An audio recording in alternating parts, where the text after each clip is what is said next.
में चला जाता है। क्योंकि लेकिन हाँ, सरेंडर भी होना चाहिए, क्योंकि अब अगर सोएंगे नहीं तो फिर अर्चन नहीं होगा, पूजन नहीं हो पाएगा, कथा नहीं हो पाएगी, बाकी सब चीजें नहीं हो जाए, तो सोना भी भक्ति में आ जाता है। तो इसलिए जैसे गुरुदेव ने भी अपनी इसी चीज की पुष्टि गुरुदेव ने भी अपनी कथा में की थी कि अगर भगवान को पहले अपने कर्म करो, फिर उठ के फल को अर्पण करो।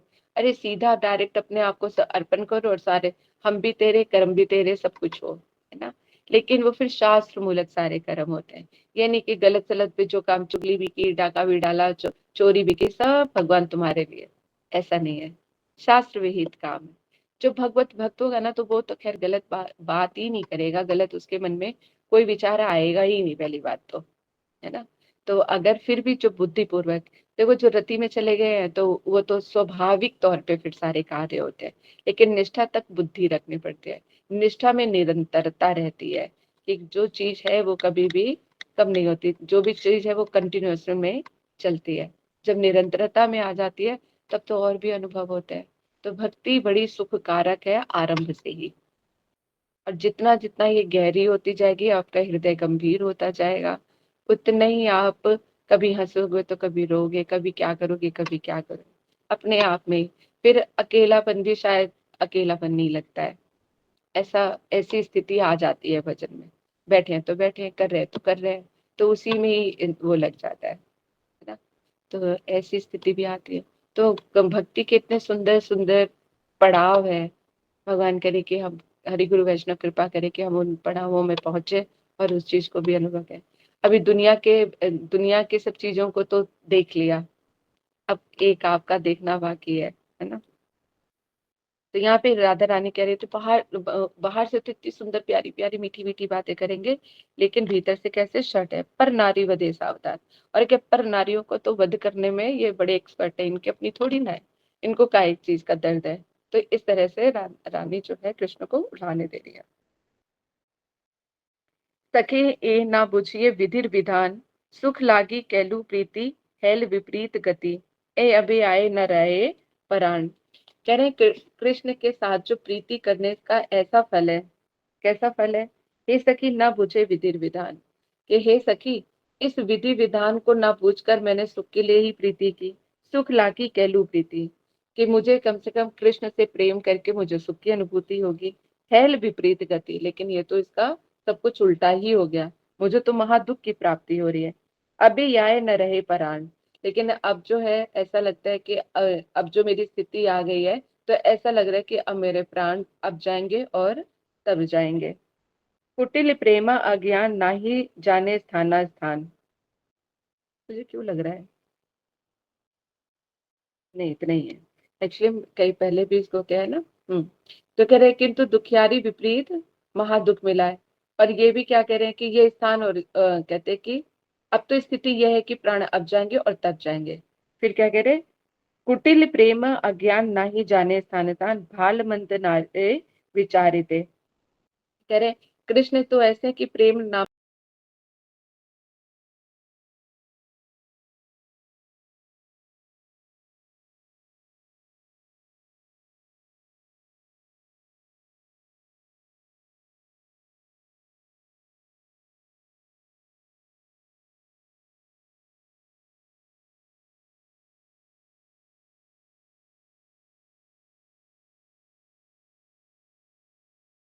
की गुण रस्सी से मेरे हाथ जो गले को बांध दिया है। क्रूड सठेरे गुंडकेर हाथे गले बांधी, मेरे हाथ और गले को बिल्कुल बांध दिया है। राखी आछे नारी उकासिते, कह रहे मैं अपने आप को उससे छुड़ा भी नहीं पा रही हूँ। ए मदन तनुहीन पर द्रोहे परवीण, कह रहे ये एक तो ये जो मदन है, जो ये काम है, कृष्ण प्रेम जो है, ये दोनों ही, ये कृष्ण और प्रेम, ये दोनों का कार्य कैसा है कि प्रीति कार्य में मदन नामक एक और तत्व है। ये इसके गुण है कि ये स्वयं तो दे रही थे, काम जो है दिखाई नहीं देता लेकिन पागल कर देता है। परंतु दूसरों को सताने में बड़ा प्रवीण है ये। मदन को तनुहीन, मदन जो है ये यानी जो काम है, वो तो तनुहीन है, दिखाई तो देता नहीं है, क्योंकि ये अंतर है। काम अंदर होता है तो वो दिखाई नहीं देता, लेकिन क्या कर देता, परदोहे पर, दूसरे को सताने में बड़ा ही निपुण है।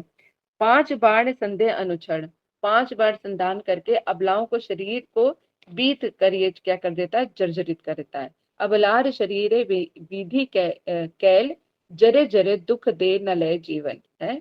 यदि वह एक बार में करे वध कर डाले, एक बार में मार डाले तो समझ में आता है। ये जो रह रह के जो तड़पाता है ना ये प्रेम, ये बड़ा ही दर्दनायक होता है। तो कह रहे अच्छा होता, कह रहे एक बार में मार देते तो बल्कि अच्छा होता। अबलारे शरीर विधि कह रहे जरे जरे दुख दे न लय जीवन है, परंतु वह ऐसा नहीं करके केवल दुख ही देता है। अन्य रे दुख मने, अन्य ताहा नहीं जाने, सत्य यही शास्त्रेर विचार। कहते शास्त्रों में कहा है कि एक व्यक्ति जो है अन्य के दुख को नहीं जान सकता। अन्य दुख मने, अन्य नता ही जाने, कोई नहीं जान सकता।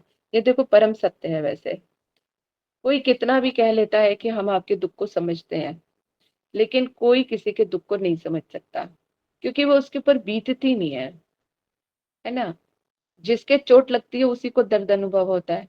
थोड़ी सी पीड़ा का जरूर मतलब उसके चेहरे के एक्सप्रेशन से मतलब इसको देखो, एग्जाम्पल देखो देती हूँ आपको, बड़ा अच्छे से समझ में आ जाएगी। जब अपने बच्चे को इंजेक्शन लगता है तो कैसा दर्द होता है माँ को, होता है ना। ये इन सब चीजों से हम भीग गए हैं, क्योंकि अपने बच्चों को हमने पाला पोसा है और इस तरह का हुआ है, तो ये चीजें समझ आए।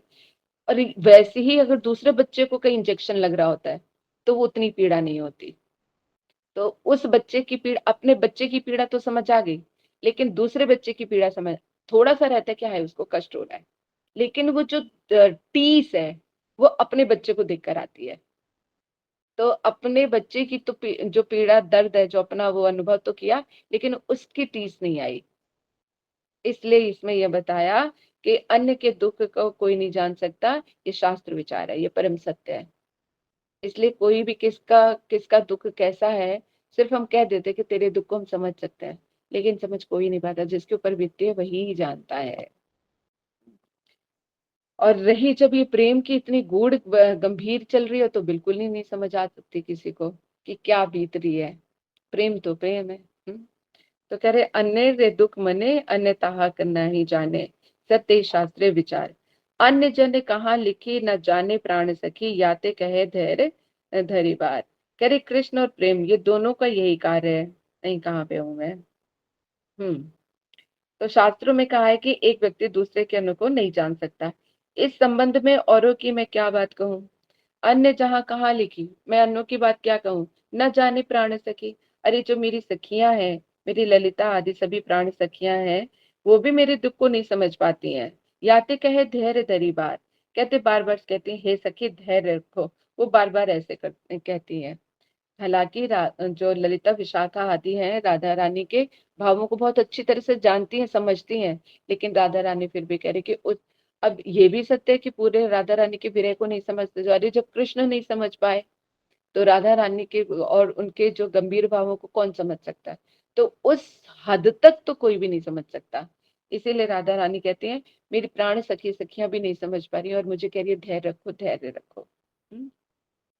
कृष्ण कृपा पारावार कबू करिबेन अंगीकार, कहते वो कहती है धैर्य रखो हे सखी, तुम कहती हो कि कृष्ण कृपा के समुद्र हैं, कबू करिबेन अंगीकार, अरे वे कभी ना कभी तो तुम्हें अंगीकार कर ही लेंगे। सखी तोर ए वचन व्यर्थ वचन, किंतु हे सखी ये शब्द जो है तुम्हारे सत्य नहीं है, ये तो व्यर्थ ही हो जाएंगे। जीवन जीवन चंचल जीवेर जीवन चंचल, जीव का जो जीवन है वो तो बड़ा चंचल है, कब चला जाएगा क्या पता, है ना। एन पत्र पत्रेर जल, तत् जिन जीवेर कोन जल। एन पद्म पत्रेर, जैसे कि कमल के पत्ते पे जल की एक बूंद है, वो कब तक टिकेगी क्या पता। इसी तरह से जीवन का भी कुछ पता नहीं है कि कब तक मैं कहते कि जीवन इतना चंचल है और कब प्राण चले जाएंगे क्या पता। तो पता चला मैं धैर्य धारण करती रहेगी और ऐसे ही मर के चली गई।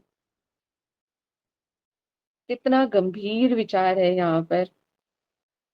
कह रहे कृष्ण कृपा जिस समय होगी तब तक क्या मैं जीवित रह पाऊंगी। तो राधा रानी इस तरह से जो है तड़प तड़प करके ललिता विशाखा के आदि जो है सखियों के आगे अपने हृदय को खोल रही है। तो ये जीवन वैसे ही बड़ा टलमल है ना।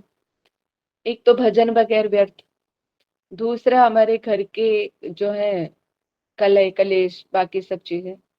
अगर कहते ना इंसान शास्त्रों के हिसाब से चले तो शायद उनको समझाया भी जा सके। तो जितने भी कलेश होते हैं वो सब चीजें बहुत हद तक सब चीजें शांत हो जाए, है ना। चित्त शांत हो जाएगा, समझ में चीजें आ जाएंगी, तो घर भी एक स्वर्ग की तरह बन सकता है। लेकिन कहते हैं आत्म इंद्रिया, अपनी इंद्रियों की प्रीति के लिए ही जब जीव इतना भागता है, तो फिर तो उनको संभालना बड़ा मुश्किल हो जाता है। जिसकी ही ना सुनो, जिसका ही कुछ ना करो, तो बस सब चीजें बर्बाद हो जाती हैं। तो भक्ति और कहाँ ये भक्ति है बताओ, कहाँ संसार, कहाँ भक्ति। बड़ा ही दुर्लभ होता है गृहस्थ जीवन में रह के, सच में बड़ा है तो मुश्किल ही भजन करना, इसमें तो कोई आसान बात नहीं है। क्योंकि जैसे धाम में आ जाते सब चीजें अनुकूल होती हैं, सुबह उठो, हरी कथा सुनो, ये करो वो करो, तो ये सारी अनुकूल है। तो धाम में कथा मतलब जो है भक्ति अपने आप ही प्रवाहित होती है। लेकिन उसके लिए हृदय का टिकना बड़ा जरूरी है। पता चला कि कुछ भी नहीं है, जैसे अकेले कमरे में यहाँ पर है, तो यहाँ कहते कि भक्ति जब अकेले कमरे में रहे तो कितनी देर तक बैठ जाओगे, कितनी देर तक पढ़ लोगे, कितनी देर का क्या। अगर बाहरी गुरु वैष्णव की कृपा है, भक्तिमय बुद्धि है, फिर तो टिक जाओगे। नहीं तो यहाँ से भी भाग के फिर कुछ दिन तो ठीक है, 2-3 दिन तो मस्ती कर ली, राधा कुंड की परिक्रमा कर ली, गोवर्धन का कर लिया, सब कुछ कर लिया, अब क्या करें। अब चलो दिल्ली वापस, वो चीज आती है। दीदी दिल्ली वापस आने का तो इसलिए होता है ना कि दिल्ली से परमिशन नहीं है इतना, कहाँ जाएंगे, निकाले जाएंगे, यही डर रहता है दीदी। ललिता अभी बात तुम्हारी ठीक है, अभी ये डर है ना, इसलिए हम लोग चले जाते हैं। लेकिन यही हमें जब छूट दे देंगे ना पूरी तरह से, तो भी बड़ा मुश्किल है। जब अगर एक बार पति बोल दें कि अच्छा ठीक है जाओ महीने भर रहो, रह लो जाके, तो उस वक्त तो बड़ी एक्साइटमेंट होगी। फिर क्या, फिर अगर पति फिर कुछ दिनों के बाद फोन आ जाए कि तो मतलब महीने 2 महीने भी रह लो तो कोई टेंशन नहीं है, फिर तुम लोगों को टेंशन शुरू हो जाएगी कि 2 महीने के लिए रहे, फिर ये इतना क्यों टेंशन नहीं ले रहे हैं कि मतलब हम 2 महीने भी रह ले तो भी इनको कोई परेशानी नहीं है। तो यहाँ से रह के माँ की टेंशन आ जाएगी। तो ये विपरीत चीजें होती ही है, घर गृहस्थी है ना, तो ये सब चीजें होती हैं। लेकिन हाँ, जब धीरे धीरे धीरे कहते कि श्रवण करते करते करते करते जब हमारी आसक्ति कथाओं से हो जाएगी, फिर तो फिर दोनों ही जगह फर्क नहीं पड़ता, फिर चाहे धाम हो चाहे गृहस्थ जीवन हो, उसमें दोनों में ही चलती रहती है। फिर दोनों में ही चलेगा, आनंद का विषय। तो इसलिए मतलब बहुत मुश्किल है धाम में भी इस तरह से रहना, मतलब ये चीजें हैं। तो जब तक बिल्कुल कहते हैं ना, जब हम रह ना सकें, वो स्थिति आती है, तो फिर ठाकुर जी अपने आप ही व्यवस्था कर देते हैं। आपको कुछ करने की जरूरत नहीं पड़ेगी, घर वाले खुद ही धक्के मार के आपको निकाल देंगे, जाओ धाम में जाके रहो, कुछ दिन रह कर आओ, जरा तुम्हें भी पता चले आटे भाव का था वो। तो इस तरह से कह के वो निकाल देंगे। तो स्वाभाविक स्थिति का हमेशा इंतजार करना चाहिए, कि स्वाभाविक हो कि बस अब जाना है, अब रह नहीं पा रहे हैं। वो परिस्थिति जब तक नहीं आए, घर पे लड़ो मरो जो मर्जी करो पे, लेकिन घर पे रह के भजन करो। हाँ, लेकिन कभी कभी यहाँ पर जरूर आना है, धाम भी जरूर है ना, महीने में कम से कम एक बार तो आना ही चाहिए। तो परिक्रमा करो और एक रात रुको, ये भी नहीं कि सुबह गए और रात को भाग लिए। अरे, रात की कितनी महिमा है कि एक रात यहाँ पर धाम में बीतने को मिल रही है। अपनी मम्मी के यहाँ मिलने जाते हैं, रिश्तेदारों के यहाँ मिलने जाते हैं, तब भी हम सोचते हैं कि कम से कम एक रात तो रुके कम से कम। अरे यार, आए और गए ऐसे तो आनंद नहीं आया। तो फिर ठाकुर जी के लिए तो एक रात रुको यहाँ पे, यहाँ की भी चांदनी रातें देखो, यहाँ पर भी देखो, सारी सब चीजें। तो महीने में कम से कम एक बार तो करना ही चाहिए, और परिक्रमा में भी अवश्य जाना चाहिए। कुछ कुछ चीजें हैं जो गृहस्थ में रहकर भी उन सब चीजों को पूरा करना चाहिए, क्योंकि अब हमारी एक एज भी हो गई है, हम लोग 40-50 के करीब है ना, कोई इससे ऊपर भी हो सकते हैं हम लोग। तो उसमें अब जितना जो सबके बच्चे भी बड़े हो गए हैं, सब हैं, तो अब भक्ति, क्योंकि मृत्यु भी नजदीक है, ये भी नहीं पता कि हमारी मृत्यु कब नहीं आएगी। तो उस चीज को भी हमेशा स्मरण रखना चाहिए कि मृत्यु कभी भी आएगी, तब ना कि जो आज हमें रोक रहे हैं मृत्यु से, क्या हमें वो रोक लेंगे। लेकिन वो इस चीज को समझ ही नहीं पाते कि चलो कोई तो कर रहा है, मैं तो करी पति पत्नी में से कोई कर रहा है, तो दूसरे को हमेशा सहयोग देना चाहिए। कि हम नहीं कर पा रहे हैं तो चलो इसका सौभाग्य कि इसकी बुद्धि लगी हुई है। लेकिन हम लोग तो उसको वही समझ लेते हैं कि कहाँ इसकी बुद्धि भ्रष्ट हो गई है, कि क्या है क्या नहीं। पत्नी पत्नी जो है पति को सपोर्ट करे, अगर पति है तो पति पति को पत्नी को सपोर्ट करना चाहिए। कि चलो और अर्धांगने तो कुछ ना कुछ तो एक दूसरे को मिल ही जाता है। और ये तो शुद्ध भक्ति है, यहाँ पे ना किसी का लेना है ना देना है ना दिखावा है, कुछ भी नहीं है। क्योंकि ये सारी भक्ति हृदय का ही हो रहा है। ये मान सम्मान ये सब चीजों से बहुत दूर है ये भक्ति। तो इसलिए शुद्ध तरीके से करो, शुद्ध तरह से करो, अपना अंतःकरण भी हो और दूसरे का भी ठीक ठाक हो, है ना? तो मैं तो बस यही कहूंगी कि मिलजुल के ही करो, घर परिवार को देख के अपने भजन करो। लेकिन कुछ जो चीजें हैं, जैसे अपने बच्चों के लिए हम स्टेप लेते हैं, वैसे ठाकुर जी के लिए भी करना चाहिए। वो भी एक सदस्य हैं। अगर हम सबके लिए सोचते हैं तो उनके लिए भी हमें सोचना है, और उन्हीं के पास ही तो जाना है। मृत्यु के समय तो वही आएंगे, और तो कोई आएगा भी नहीं साथ में। जब प्राण निकल गए तो उसके बाद साथ देने वाले तो वही है। और हमारे जितना भी हमने भजन साधन किया वही हमारे साथ जाएगा, बाकी सब चीजें यहीं पे रह जाएंगे। इसलिए हृदय दौर्बल्य को नहीं बढ़ने देना है। यही चीजें हैं। जीवेरे चंचल एन पद्म, करें कि ये जीवन इतना चंचल है कि जैसे कमल के पत्ते पर जो जल है वो कितनी देर तक टिकेगा कौन जाने, है ना? शत वत्सर पर्यंत जीवेर जीवन अंत, कहते हैं अब तो मनुष्य की आयु कितनी रह गई है, 100 वर्ष की रह गई है। जीवेर जीवन अंत है।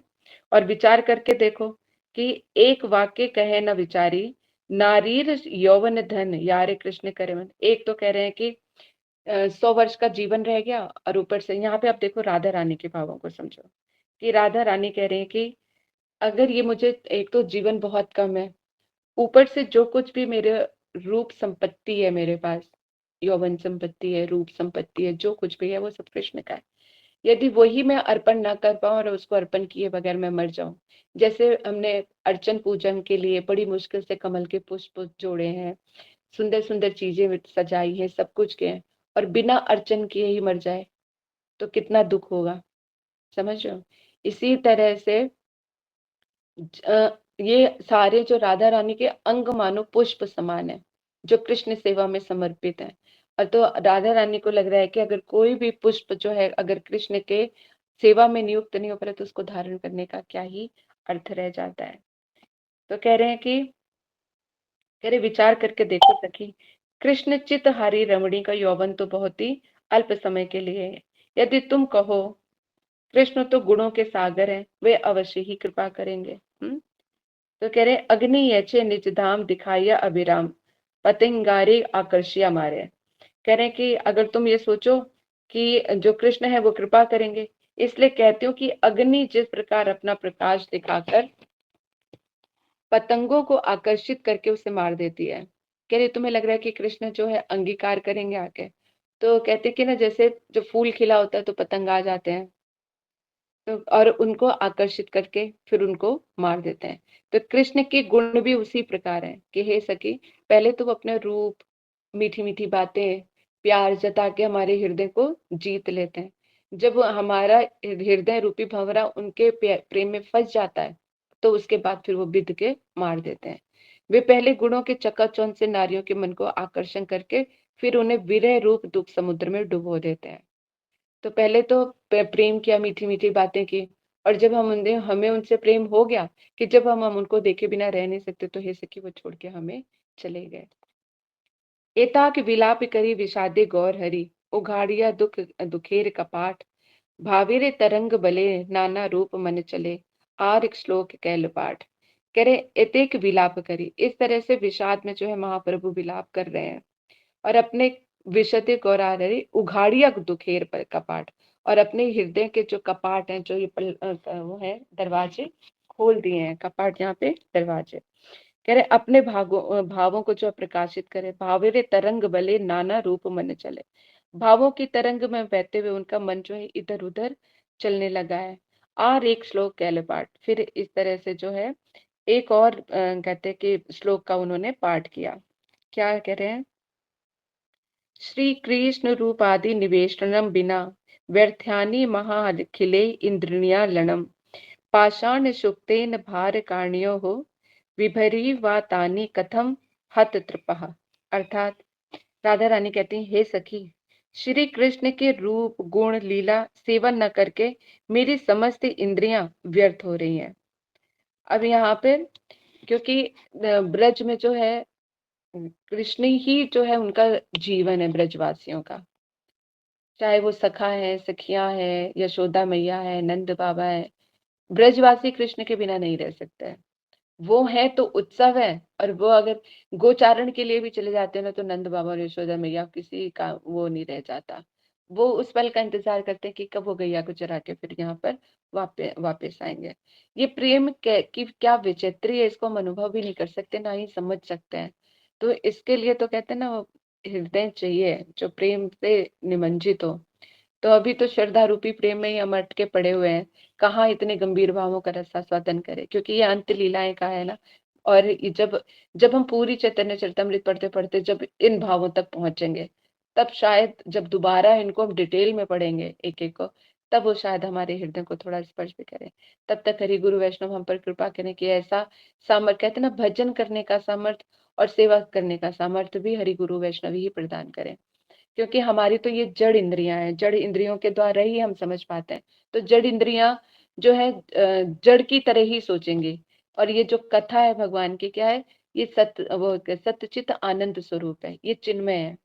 कथा चिन्मय है, इंद्रियां हमारी जड़ है, मेरी जीवा भी जड़ है।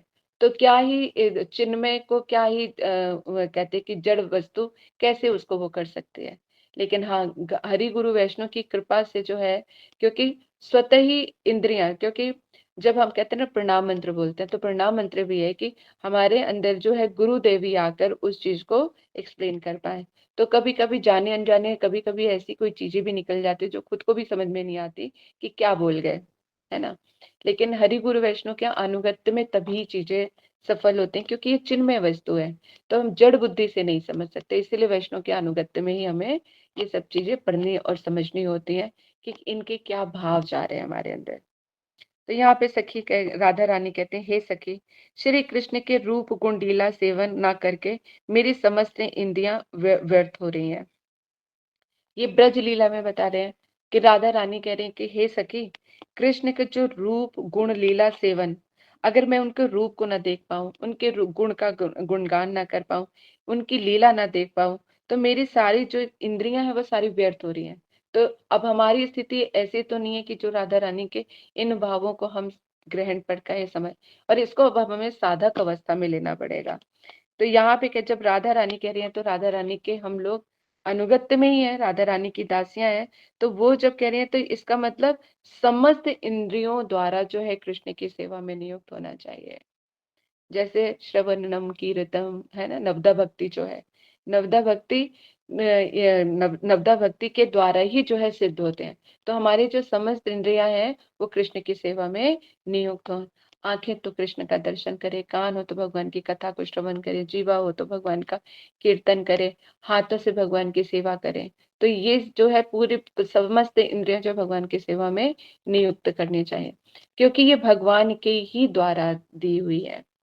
एक रील में बीच में पता देख रही थी, तो मैं एक लड़की की है, पता नहीं शायद आप लोगों ने भी देखी हो, कि उसके हाथ नहीं है। वो सुंदर सुंदर कपड़े पहन के किसी के डांस में या कुछ थोड़ी दूर सी वीडियोस बना बना के शायद अपना घर परिवार चलाती है, या जैसे जो भी है।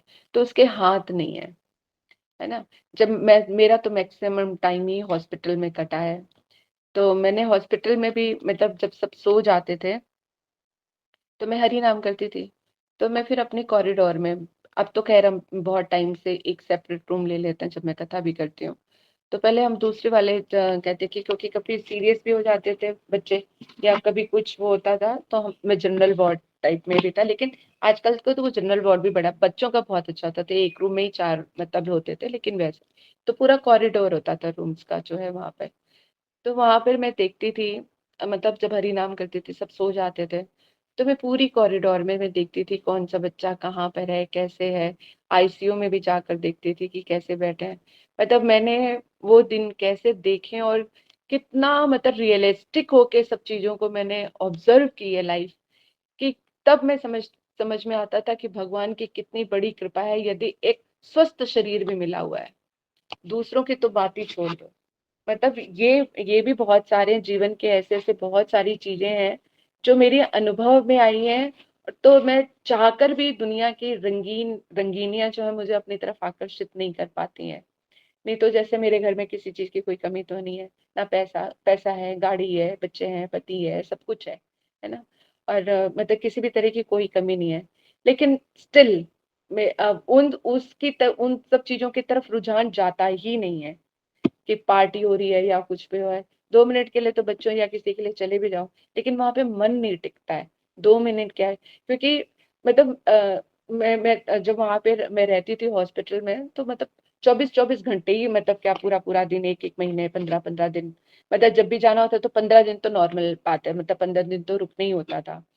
तो वो जो 15 दिन मैं वहां पे रुकती, तो अपने बच्चे का तो मैं देखती ही देखती थी, जो भी देख रही, लेकिन मैं दूसरे बच्चों का भी बहुत देखती थी साथ, बहुत ऑब्जर्व किया मैंने सब चीजों को, इतने करीब से मैंने लाइफ को देखा है कि, और मतलब एक बार तो मैं ऐसे बच्चों को देख कर आई कि दोनों बच्चों के सर जुड़े हुए पूरा पीछे का उसमें, एक कोई साथ में, मैंने कहा, मैं उनको देख के इतना मेरा हृदय, कि मैंने कहा क्या ही ऐसे कर्म होंगे या क्या ही ऐसी चीज होगी कि तो कितना तड़प रहे हैं, मतलब कितनी सफरिंग है, लेकिन भगवान के लिए, मतलब जो ये, लेकिन जीव इतने कष्ट पाकर भी जो है, भगवान का नाम अगर किसी को लेने को बोलो तो नाम नहीं ले सकते।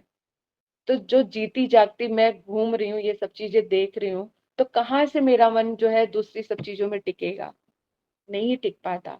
मैं चाहे लाख कोशिश कर लूं कि सब चीजों में इन्वॉल्व होने की, लेकिन नहीं जा पाता, क्योंकि मैं, मतलब वहां पे मैं बहुत कम ही सोते थे, क्योंकि एक तो नींद ही नहीं आती थी, और फिर हर एक रात, मतलब जब स्टार्टिंग की बात बता रही हूँ, जब हम लोग तब तो एक रूम में रहते हैं, तो अंदर ही अंदर मैं अपने बच्चे के साथ रहती हूँ, कथा करती हूँ, तो अब तो और ज्यादा इन्वॉल्व, लेकिन जब मैं वहां पर थी, हर एक रात एक कोई जाता था, तो मैंने हर एक दिन मौत मौत देखी है, और उनके पेरेंट्स को तड़पना, बाकी सब चीजें, कोई ऑक्सीजन पे लगा हुआ है, कोई वेंटिलेटर पे है, कोई क्या है, तो ये स्थिति है, बताओ। तो इस, मतलब ये दुखालय है, मैंने ये वहां पे जाके अनुभव किया। तो ये कहते हैं ना कि भगवान भी कभी कोई तो समझ जाता है, हॉस्पिटल तो सभी जाते हैं, सभी अपना इलाज कराते हैं, चले आते हैं, और फिर उसके बाद भूल जाते हैं, लेकिन कई कई चीजें, जैसे मेरे मेरे दिल दिमाग में वो सारी चीजें घर कर गई, कि मतलब कितनी सफरिंग्स हैं। और जब मैं पढ़ रही हूँ कि संसार दावानल है, तो मैं उस अग्नि की ताप को अनुभव कर पाई, कि ये अग्नि का ताप है कैसा, जिसको संसार दावानल कैसे कहा गया है, तो ये संसार वाकई दावानल लगता है, फील कर पाती हूँ। तो तब जाके कहीं जो है, अब इस संसार से आकृति की लेके भाई, दूसरा जन्म अगर सोचो भी ना कि किसी तरह का दूसरा जन्म हुआ, उसमें भी होल पड़ने लग जाता है, हाय अभी फिर से जन्म लेना है। लेकिन बस ये है कि तभी कह रहे कि अंतिम समय में जो होगा वही सारा सब कुछ जो है नेक्स्ट जन्म के लिए भी होगा। तो इस जन्म में कम से कम इतना तो कर जाए कि संसार दावानल में नहीं फंसे। अगर जन्म भी अगर हुआ है, तो कि अगर वैसे तो प्रयास यही रहेगा, क्योंकि आज भी कथा में शायद गुरु ने, क्योंकि हमारा सामर्थ्य ना सिर्फ भजन करके वहां तक पहुंचना, ब्रह्मा जी तक भगवान की लीलाओं को नहीं समझ सकते, तो हम कहाँ से कैसे समझ लेंगे। हम तो बड़े ही क्षुद्र जीव हैं, जड़ बुद्धि वाले हैं, अभी तो कुछ भी नहीं समझ में आता है, तो फिर हमारा क्या होगा। न तत्व पता है, न सिद्धांत पता है, न भजन करना आता है, कुछ भी नहीं करना आता, तो हम कैसे करेंगे, कैसे जाएंगे।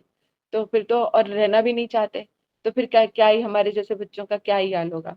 फिर उसके लिए तो सिर्फ इतना ही है कि प्रयास, प्रयास और कृपा, उत्कंठा, कि हमें होना चाहिए कि जितना जो भी कर रहे हैं, इतना ऑनेस्टली करें उस चीज के लिए कि हरि गुरु वैष्णव का, भगवान का हृदय द्रवित हो जाए, और वो हेतु की कृपा कर दे, जैसे नारद जी वाला हुआ था। बस यही हो सकता है। तो इसलिए तभी मैं कहती हूँ, जितना करो ऑनेस्टी के साथ करो, प्रेम पूर्वक करो, अपने तरफ से किसी को कोई कष्ट ना हो। कोई, लेकिन जो कोई संतुष्ट नहीं होना चाहता, तो हम उसको संतुष्ट कर भी नहीं सकते, लेकिन प्रयास ही होना चाहिए कि अपनी तरफ से ना किसी को कष्ट मिले। लेकिन फिर भी कोई दुख लेके बैठा हुआ है, तो हम उसका कुछ कर भी नहीं सकते, है ना। लेकिन अपनी तरफ से यही प्रयास करना चाहिए कि किसी को कोई कष्ट ना हो। इसलिए जो है, और ये मृत्यु के इतने कागार पे सारा सब चीज करते करते, तभी एक तो हॉस्पिटल में इतना कुछ देखा, फिर मेरे ऊपर खुद भी आप बीती इतनी हुई, तो उन सब चीजों को लेके ना, जीवन का क्या रूप है, क्या स्वरूप है, सब पता चल वो लग गया। तो कहते हैं ना, निर्वेद हो जाता है इंसान, फिर बिल्कुल उन सब चीजों से हट जाता है।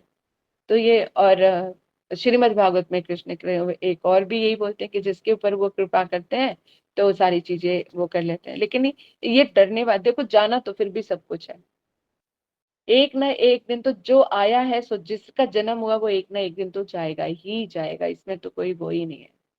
इसलिए भगवान ने जितना जो भी समय दिया है, मृत्यु भी एक, मतलब वही हमारा एक पार पार होने का टाइम है, कि मृत्यु भी हंस के ग्रहण करनी है, कि मतलब इतना प्रेम हो जाए भगवान से कि मृत्यु है कि अब वो लग दे कि चलो इस सफरिंग से जो है यहाँ से जो है जाने का वो मिला है। और प्रेम के कारण जो है एक उत्कंठा है कि एक नया जीवन कृष्ण के साथ, भगवान के साथ वो कहते कि मिलेगा। तो अगर इस जन्म में ही हम भजन करेंगे अच्छे से, तो अगले जन्म में हम कहीं ना कहीं पहुंच पाएंगे। अगर अगला जन्म भी मिलेगा तो शुरू से मतलब पहले से ही होगा। अगर मान लो, वैसे तो मैं चाहती नहीं कि मेरा जन्म हो, लेकिन हाँ स्वरूप सिद्धि तक का तो जरूर है कि स्वरूप सिद्धि हो जाए, फिर चाहे करोड़ों जन्म भी मिल जाए तो भी कोई फर्क नहीं पड़ता, क्योंकि स्वरूप सिद्धि हो जाने के बाद तो राधा दीदी, आपका तो होगा ही नहीं जन्म, कहाँ होगा आपका, तो होगा ही नहीं। आप तो सोचो ही मत कि फिर से आप संसार में आओगे। जब इतना वैराग्य आपको है और इतने सारे आप हॉस्पिटल के अनुभव बता रहे हो, तो वैराग्य तो आपको इतना है और इतना मोह नहीं है। चाहे मतलब बेटियां है, अब बेटी को अकेले छोड़ के आप आए हो, तो ये मोह नहीं है ना आपका। नहीं तो एक बेटी को आप, जवान बेटी भाई, नहीं मेरे उनके साथ रहना है, तो आपका तो होगा ही नहीं अगला जन्म। आप आप, तो सोचो ही मत। पर आप हम रह जाएंगे, हमको कौन वो, हमारी जो इतनी सारी आत्माएं, उनको कौन उद्धार करेगा, बस ये बात है। लेकिन आपके इस बात को मैं आशीर्वाद समझ के ले लूं कि ये लग जाए मुझे, क्योंकि आप तो नहीं लग जाएगा नहीं, वो गुरुजी ने भी आपको बोला था, आपको याद होगा। गुरुजी ने भी आपको बोला था कि हाँ, मतलब अब मैं खुल के नहीं बता रही हूँ, जब वो आपको मिल गया, जो वो पूंछ है जिसका, तो फिर आपको तो जन्म लेना ही नहीं है। तो तो कुछ अभी मैं कुछ सीक्रेट रख रही हूँ, बता नहीं रही हूँ। तो जब गुरुजी ने ही आपको आशीर्वाद दिया है, तो फिर मैं तो देऊंगी, फिर भी मैं आशीर्वाद देती हूँ, ब्लेसिंग देती हूँ कि आप बस और राधा रानी के चरणों का वो मतलब सेवा ले लो, कोई भी बिल्कुल, सेवा। बिल्कुल वही चाहिए। तो ये है कि यहाँ तक मतलब पहुंचने यही लेकिन कहते हैं ना एक तो जैसे मतलब विरासत में वो चीज मिल गई, लेकिन उसके काबिल भी बनना है। तो इसी तरह से मतलब यही प्रयास है कि जितना जो भी हो ऑनेस्टी के साथ हो, और ऐसे ही भजन करते हुए हम लोग जो है चले। तो देखो यहाँ पर यही कह रहे हैं कि राधा रानी कह रही है कि मेरी सारी इंद्रियां व्रत हैं। तो इसको हम साधन भजन में ले लेते हैं कि यदि अगर ये भगवान ने ये शरीर दिया है, जिसके हाथ नहीं है, जिसके पैर नहीं है, जिसकी जीवा नहीं है, किसी की खूबसूरत चेहरा नहीं है, किसी के बाल नहीं है, कितना ही कुरूप बेचारा इंसान घूम रहा है, लेकिन हम सब जितने भी जो हैं इन सब चीजों से परिपूर्ण है। तो क्या ये भगवान की कृपा नहीं है? अगर इतना सब कुछ पा कर भी और भगवान को ही सब चीजों से निग्लेक्ट कर दिया, यहाँ पे भगवान की बात आ रही है, देवी देवताओं की नहीं है। भगवान से नहीं तो फिर अगर देवी देवताओं को तो हर कोई किसी ना किसी रूप में तो मानता ही है, तो वो अपनी सुख की इंद्रियों के लिए करते हैं। जो सात्विक पूजा होती है वो भगवान की ही कहलाती है, विष्णु की राम जी की होती है, तो ये सब मानी जाती है। तो भगवान के प्रति अगर हमारा, भगवान ने जो ये जीवन दिया है, यदि हम उनमें से अपने जीवन में उनकी जगह नहीं रख सकते, तो बताओ फिर क्या है। जैसे माता पिता ने हमें जन्म दिया और माता पिता को ही हम छोड़ दें और खुद अपनी मस्ती में रहें, तो क्या वो ठीक बात रहेगी? इसी तरह से जो भगवान ने हमें ये जन्म दिया है, ये शरीर दिया है, मनुष्य जन्म दिया है, और भगवान का ही भजन ना करें, तो ये हमारा फिर अगला जन्म फिर हम फिर तड़पने के लिए रह जाएंगे। फिर हमारे साथ ये क्या गति होगी हम उसका भी अंदाजा नहीं लगा सकते, क्योंकि एक तो हमें फ्यूचर दिखता नहीं है ना। अगर फ्यूचर दिख जाए तो फिर तो सारी सब फिर हाथ में माला लेके घूमते नजर आएंगे। लेकिन वो फिर क्या, अगर मान लो अगर भगवान फ्यूचर दिखा भी दे जो उसमें, तो फिर ये स्वतंत्रता का कोई मोल नहीं रह जाएगा ना। इसीलिए फ्यूचर नहीं देख सकते। अगर भगवान दिखा दे तो फिर तो ये तो जबरदस्ती भय से सब चीजें हो जाएंगी, फिर एक अपने आप जो करने का आनंद है वो नहीं रह पाएगा। इसलिए भगवान फ्यूचर नहीं दिखाते हैं। लेकिन कई कई चीजों में जरूर होते हैं कि क्योंकि आज जो हम कर रहे हैं वो हमारा कल का फ्यूचर है। लेकिन इस चीज को हम विचार नहीं कर पाते हैं। अगर आज हम किसी को सता रहे हैं, कोई गलत काम कर रहे हैं या कुछ भी कर रहे हैं, तो अगर कल कल के लिए हमने ये सारी चीजें बोई हैं, तो उसका भी फल हमें काटना ही पड़ेगा। लेकिन ये हम विचार नहीं करते। तब तब प्रेजेंट में ही इतना मस्त मौला रहते हैं कि आगे वाले समय के लिए देखा जाएगा जो होगा। तो इस तरह की बुद्धि चलती है। लेकिन जिनके बहुत ही सौभाग्यशाली वो जीव हैं जिनके अंदर जिनको परमार्थिक श्रद्धा उत्पन्न हुई है, शास्त्रों के प्रति जो है उनका विश्वास जन है। तो पता नहीं कितने पूर्व जन्मों के जो है संस्कार उदित हुए हैं, तब जाके हमारी परमार्थिक श्रद्धा उत्पन्न हुई है। तो अब समझ आया कि ये जीवन है किस लिए, है ना। साथ दे दे कोई तो बहुत अच्छा, नहीं दे तो फिर अकेला ही चलना पड़ता है। तो कह रहे हैं कि ये है। और कितना, क्योंकि जो भक्त लोग होते हैं वो भावुक होते हैं। मतलब ऐसा नहीं है कि मतलब इतना आसान होता है किसी चीज को भी छोड़ना, रहना या इस तरह से करना। आप ये सोचो,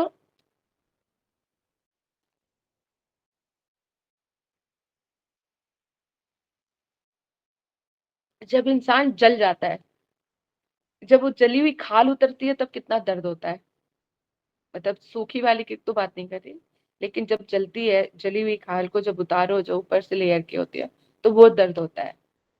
तो ऐसे ही दर्द इसमें भी होता है, क्योंकि भक्ति में ना तो अभी हमारी आसक्ति, अभी हम ना इधर के ना उधर के हैं। सिर्फ पता होता तो ये प्रयास चल रहा है। जैसे जबरदस्ती एग्जाम सारे पढ़ना ही पड़ेगा, तुम्हारे पास कोई ऑप्शन नहीं रह जाती है, नहीं पढ़ोगे तो फेल हो जाओगे। तो उस स्थिति में क्या होता है, रात दिन तुम बैठ के पढ़ते ही हो, चाहे पढ़ने का मन करता है या नहीं करता है, कितना मन मारना पड़ता है, बहुत सारी चीजें होती हैं।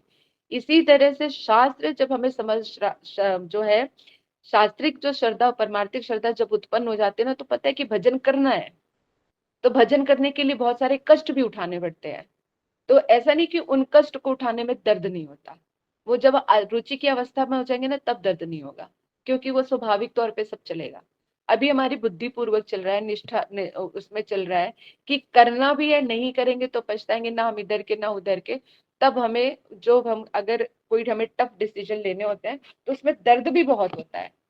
लेकिन उस दर्द उस पीड़ा को कोई नहीं समझ सकता, इसमें तो शास्त्र ने भी बता दिया। इसलिए अब दूसरों से अपेक्षा करने ही खत्म कर देना कि कोई तुम्हारे दुख को समझ भी सकता है। तो जो भी दुख सुख है वो तुम्हारा ही है, तुम्हें ही सहना पड़ेगा, तुम्हें ही करना पड़ेगा। इससे बेहतर है कि किसी को ना कुछ बताओ ना कुछ रहो, जीवा को मौन व्रत धारण करके सीधा भजन में रहो और अपने घर परिवार को देखो। ठीक है। तो अपने सारी इंद्रियों को भगवान की सेवा में नियुक्त करना चाहिए। कह रहे मैं उन सब पाषाण पत्थर सूखी लकड़ी के समान इंद्रियों को निर्लज होकर धारण करने में कैसे सक्षम होंगे। तो यहाँ पर एक ऐसी स्थिति है, राधा राधा रानी कह रही कि यदि मेरी कोई भी इंद्रिय या मेरी कोई भी चीज अगर कृष्ण की सेवा में नहीं लग रही, तो मुझे एक प्राण धारण करने की कोई आवश्यकता ही नहीं है, फिर तो मेरी ये इंद्रिया सारी व्यर्थ है। इसका देखो एक अनवर एक भक्त मतलब एक भक्त को मैं जानती हूँ, उसके घर में भी ना बहुत परेशानियां थी। तो भजन साधन में कभी धाम नहीं जा पाती थी, या उसके कभी मतलब उसको हरि नाम करना, सब चीजों के लिए सब बड़ी रिस्ट्रिक्शन थी उसके पास। एक समय ऐसा आया जब उसको बिल्कुल घर से निकलना उसका बंद कर दिया गया, कि बिल्कुल बंदी नहीं करना है। तो मतलब वो जो बताती है तो कहती, मतलब कहते उसके रोती थी बहुत तड़प तड़प के, और ये कहती थी कि यदि इस शरीर से मैं भजन ही नहीं कर पा रही हूँ और मैं कर ही नहीं पाऊंगी, मुझे कोई आसार ही नहीं दिखता। घर वालों ने जैसे अभी हम लोग पढ़ रहे थे ना, विद्यापति को बंद कैद कर दिया था, इसी तरह उसको भी कैद कर दिया था। ना कहीं आने देना, ना कहीं जाने देना, ना कुछ करने देना। तो वो उसके मन में विचार आता था कि जब मैं इस शरीर से भजन ही करने लायक नहीं रह गई, तो इस शरीर को धारण करने का क्या फायदा। वो आत्महत्या के लिए सोचती थी। तो वो अचानक बात मुझे याद आ गई जब ये राधा रानी इस तरह की बात कर रहे हैं। तो भक्ति में भी कई बार इस तरह की स्थिति आती है। यानी ये भी एक बहुत ऊपर लेवल की बात है कि कोई एक अगर भजन करने को नहीं मिल रहा तो प्राण त्याग करने की बात आ रही है ना। तो यहाँ पर इस तरह का, तो फिर ऐसी स्थिति में तो ठाकुर जी संभालते ही संभालते हैं। फिर उसको भी संभाला। कह रहे श्री कृष्ण के रूप गुण लीला की सेवा के बिना मेरा जीवन काल और समस्त इंद्रियां विफल हो रही है। ये राधा रानी कह रही है। ये तो बहुत ही डीप मीनिंग है, लेकिन इसको हम क्या साधन उसमें ही लेकर जाए। कि कह रहे हैं कि मेरे जितने भी है कृष्ण के जो रूप है गुण है लीला की सेवा के बिना, ना मैं उनका दर्शन कर पा रही हूँ, ना मैं उनके गुणों को गुणगान कर पा रही हूँ, ना मैं कोई लीला कहते उनका दर्शन हो पा रहा है मुझे। तो ये जो मेरा जितना भी समय कृष्ण के बगैर बीत रहा है, समस्त इंद्रिया मेरी ये सब विफल हो रही। अहो पाषाण शुष्क काठ तुल्य भार के समान इंद्रियों को कैसे मैं धारण करूं। तो कह रहे हैं कि जो इंद्रियां जो सेवा में नहीं लगती वो कैसी हैं, काठ की यानी लकड़ी की भांति है। तो जैसे उस लकड़ी का कोई मोल नहीं रह जाता है ना, किसी काम की नहीं रह जाती, तो कह रहे मैं ऐसे इंद्रियों को करके उसका मैं क्या ही करूं जो भगवान की सेवा में नहीं लग रही। मैं निर्लज हूँ, इसलिए श्री कृष्ण के सेवा के बिना भी जीवित रहने की स्प्रेया मुझ में है कि मैं किसी काम की नहीं है, सेवा नहीं कर पा रही हूँ, लेकिन मैं फिर भी जीवित हूँ। तो कह रहे हैं कि देख लो कि मैं कितनी निर्लज हूँ कि मैं सेवा भी नहीं कर पा रही हूँ, लेकिन फिर भी मैं जीवित हूँ। कहने का तात्पर्य क्या है, ये जीवन जो है मृत्यु तुल्य है यदि अगर कोई भगवान का भजन नहीं करता तो। लेकिन ये कौन ही समझेगा, वो समझाओ तो कहेंगे ब्रेन वॉश कर दिया है ना। लेकिन ये वही समझ सकता है जो रसगुल्ला खाएगा, जिसके ऊपर कृपा होगी। मतलब कृष्ण प्रेम इतना दुर्लभ भी हो सकता है, ऐसी ऐसी अवस्थाओं में लेके जा सकता है, पता ही नहीं था। छोटा सा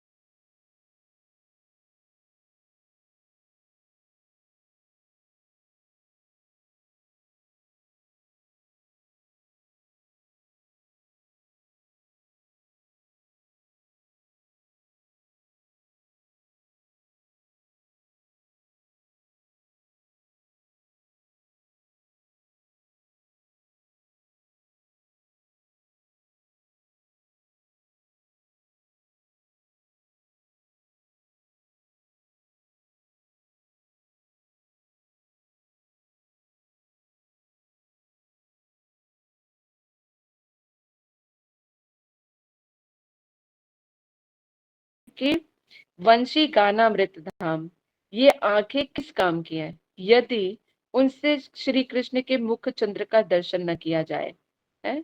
और वंशी गाना मृत धाम, लावण्य मृत जन्म स्थान। कृष्ण का जो ये मुख कमल है वही लावण्य मृत, यानी जो चेहरे की से जो अमृत टपक रहा है। लावण्य भी एक अमृत का एक और प्यूरी फॉर्म वो है कि कहते हैं ना जैसे एक माधुर्य जो झलकता है। तो कह रहे हैं कि वो तो उनका मुख चंद्र जो है क्या है, लावण्य का जन्म स्थान है, यहीं से तो उनका वो प्रेम रूपी अमृत जो है निकलता है। और वंशी के गाने अमृत का तो यह आधार है। हम्म, अपने अधरों पर रखी बंशी वादन करते हैं। तो जो ये मुख चंद्र से जो अमृत की वर्षा होती है, ये अमृत का क्या समुद्र समुद्र है, यही तो जन्म स्थान है कह रहे हैं। से नयने किवा काज, पडुग तार मुडे बाज। अरे कह रहे उसके ऊपर तो सिर के ऊपर वज्रपात होना चाहिए। पडुक मतलब पड़े, मुंडे मतलब सर, बाज मतलब वज्रपात होना चाहिए। कह रहे उसके सिर पे तो वज्रपात होना चाहिए। किसके, कहते जो उसने ऐसी आंखों को धारण किया हुआ है, और जो जिन आंखों से भगवान के मुख का दर्शन ना हो, तो उसके सर पे तो बाज वो कहते गाज गिरनी पड़नी चाहिए। तो वो चीज यहाँ पे बताए कि इन आंखों की सार्थकता ही तब है। देखो सूरदास जी तो बिना नेत्रे को भी कृष्ण के दर्शन कर लिए करते थे। लेकिन अभी हमारी ये जड़ इंद्रियां है, जड़ इंद्रियों से ही हमें ये सारी इंद्रियां ये सेवा में नहीं लगेंगी। तो फिर जो अभी भी जितने जीव हैं जो मैं देखने में, कोई अंधा है, किसी के हाथ नहीं है, किसी के पैर नहीं है, किसी के मतलब कभी कभी तो अंदर के अंग भी नहीं होते हैं है? तो ये सब चीजें कहाँ से कैसे क्या है, तो ये सब चीजें जो है विचार करने की बहुत जरूरत है। तो जो भगवान ने दिया है तो सारी इंद्रियां जो है भगवान की सेवा में नियुक्त होनी चाहिए। अगर आज हम आंखों भगवान इन आंखों का सदुपयोग नहीं किया तो अगले जन्म में हो सकता है आंखें ना मिले। अगर हाथों का उपयोग नहीं किया तो हाथ ना मिले, और उल्टे सीधे काम करेंगे तो फिर क्या ही होगा। तो भगवान कहते जो चीज मैंने दी है यदि उसका सदुपयोग नहीं है तो छीन लूंगा।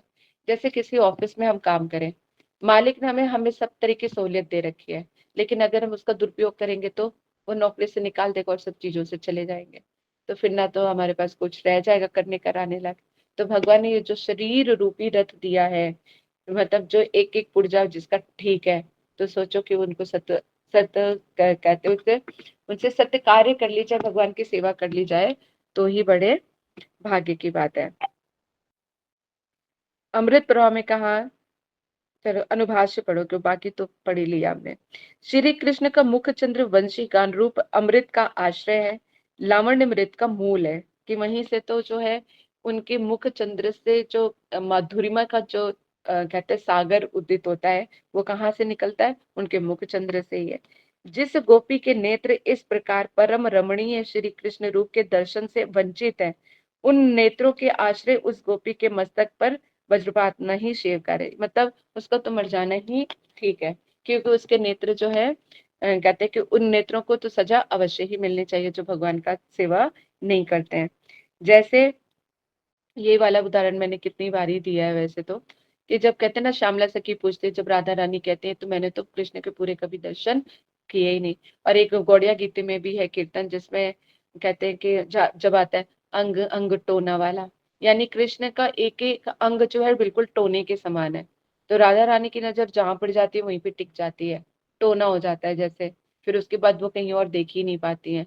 तो इस तरह से जो है उनका एक एक अंग जो है पूरा का पूरा जो है टोना है।